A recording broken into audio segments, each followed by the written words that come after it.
যারা ইসলামের কথা বলে তারাই জঙ্গি, যারা ইসলামের কথা বলে তারা চরমপন্থী, যারা ইসলামের কথা বলে, একামতে দ্বীনের কথা বলে, আল্লাহর জমিনে আল্লাহর দ্বীন কায়েমের কথা বলে, তারা হয় তালেবান নয় আল কায়দা।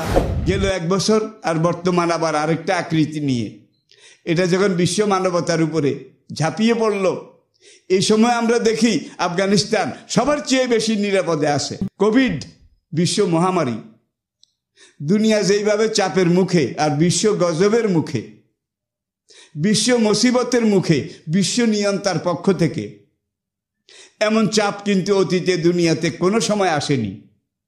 আমরা দেখেছি, আমরা ইতিহাস থেকে জেনেছি, তাফসীর থেকে জেনেছি, কোরআন থেকে হাদিস থেকে আমরা জেনেছি, এক একটা জনপদে এক এক সময় এক একভাবে এক এক আকারে আকৃতিতে এক একটা গজব আসত।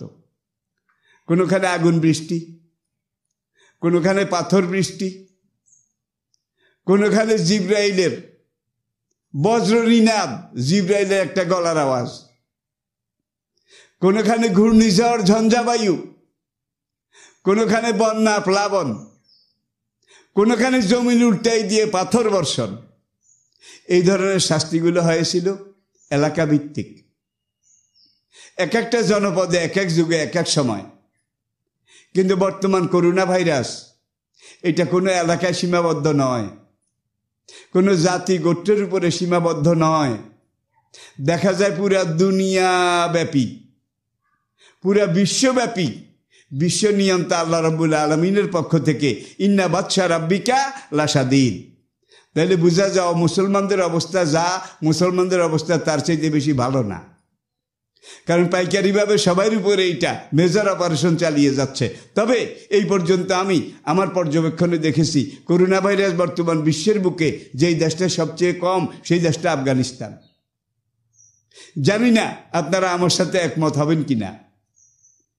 আমি দেখেছি আফগানিস্তান গেল 1 বছর আর বর্তমান আবার আরেকটা আকৃতি নিয়ে এটা যখন বিশ্ব মানবতার উপরে ঝাঁপিয়ে পড়ল, এই সময় আমরা দেখি আফগানিস্তান সবার চেয়ে বেশি নিরাপদে আছে, নিরাপত্তা তাদের সবচেয়ে বেশি।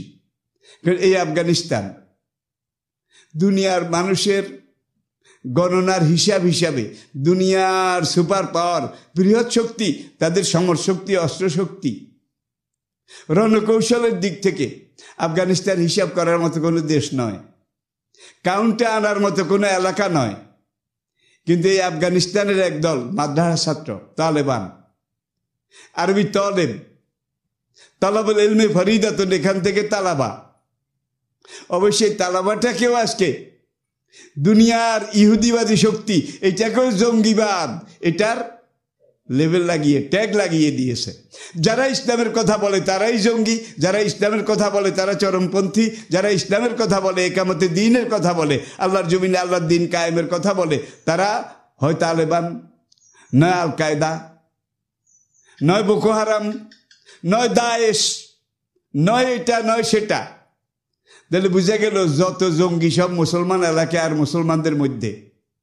কিন্তু আমেরিকাতে এমন কোনো সপ্তাহ যায় না যেই সপ্তাহে কোনো স্কুলে, কলেজে, দোকানে, মার্কেটে ঢুকে একদল চরমপন্থী ব্রাশ ফায়ার করে মানুষ মেরে একবারে লাশের মতো ফেলে দিয়ে চলে যায়। ওরা জঙ্গি না, ওদের কাউকে আজ পর্যন্ত জঙ্গিবাদের অপবাদ দেওয়া হয়নি। কারণ জঙ্গিবাদের অপবাদ এটা শুধু মুসলমানদের জন্য তারা বাজেট করেছে, অমুসলমান তারা জঙ্গি নয়। বর্তমান দুনিয়াতে মুসলিম বলেন অমুসলিম বলেন এমন কোনো দেশ পাবেন না যেখানে এই জঙ্গিবাদের মতো চরমপন্থা এটা নাই। কিন্তু মুসলিম দেশগুলোতে, আফ্রিকাতে মুসলিম এলাকায় কিছু হলে বোকো হারাম, দায়েশ, এটা সেটা।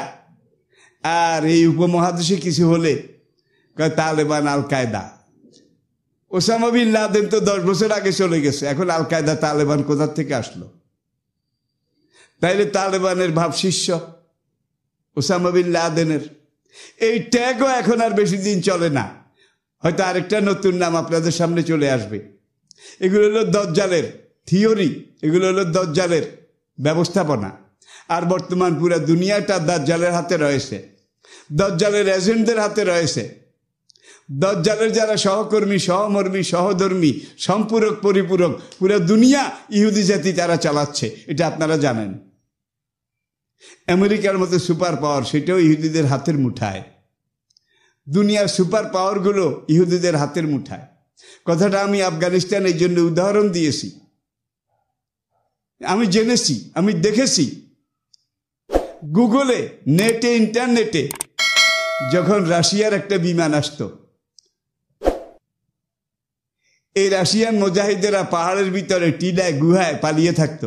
যখন বিমানটা আসতো, তারা করে ঝাঁকে ঝাঁকে মৌমাছির মতো বের হতো। আল্লাহু আকবার, আল্লাহু আকবার, হাসবুনাল্লাহু ওয়া নি'মাল ওয়াকিল, হুয়া মাওলানা ওয়া নি'মাল মাওলা ওয়া নি'মান নাসির। মা রামাইতা ইজ রামাইতা ওয়ালাকিন্নাল্লাহা রামা। আল্লাহু আকবার। দেখছেন কারবার? তারা ফায়ারিং করে আল্লাহর নামে, তারা ক্ষেপণাস্ত্র ছাড়ে আল্লাহর নামে, তারা গুলি করে আল্লাহর নামে। হাসবুনাল্লাহু ওয়া নি'মাল ওয়াকিল। আমার ইমানের কসম, আমার হায়াতের কসম, আমি আপনাদেরকে দিব্যি রেখে বলতে পারি, ইমাম মাহাদির আবির্ভাবের পরে বোখারা, সমরকন্দ, এখান থেকে মুজাহিদেরা প্রথম কাবা ঘরের দিকে যাবে। আর এই বোখারা, সমরকন্দ, এই এলাকাটা আপনারা যদি তাহলে এশিয়া মাইনর থেকে শুরু করে রাশিয়ার উজবেকিস্তান, কাজাকিস্তান, তুর্কমেনিস্তান, এই থেকে শুরু করে চীনের জিংজিয়াং, এখান থেকে শুরু করে আফগানিস্তান, কাশ্মীর, উত্তর পশ্চিম সীমান্ত প্রদেশ, এই সবটাই কিন্তু তখনকার বোখারা, সমরকন্দ, এগুলা বলতে বোঝা যেত। আর আজকে দেখা যায় এই এলাকাটাই করোনার এই মহামারীতে আল্লাহ সবচাইতে ভালো রেখেছেন। তাহলে বোঝা গেল, অন্তত আমরা জঙ্গি বলি, তাদেরকে চরমপন্থী বলি, তারা অন্তত এই জমানায় মন্দের ভালো হইলেও তারা ভালো, তারা একমাত্র ভালো। আল্লাহ তাদেরকে ছাড় দিয়ে যাচ্ছেন।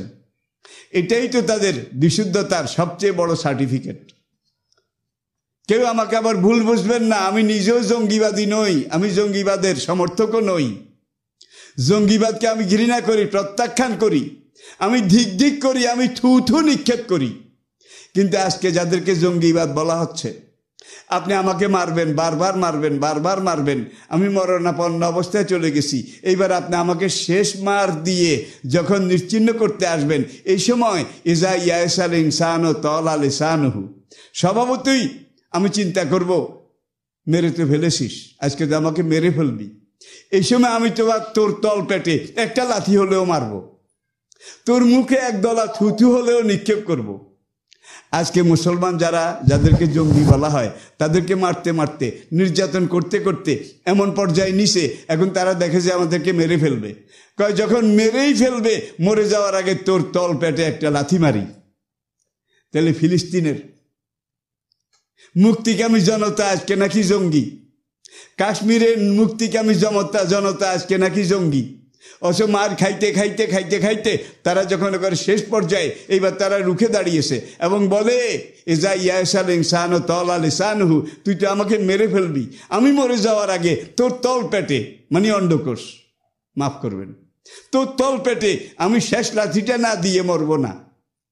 আজকে নির্যাতিত মুসলমান যারা এইভাবে প্রতিরোধ করছে, তারা একজনও জঙ্গি নয়, তারা তাদের অধিকার এটা ফিরে পেতে চায়, অন্য কিছু নয়।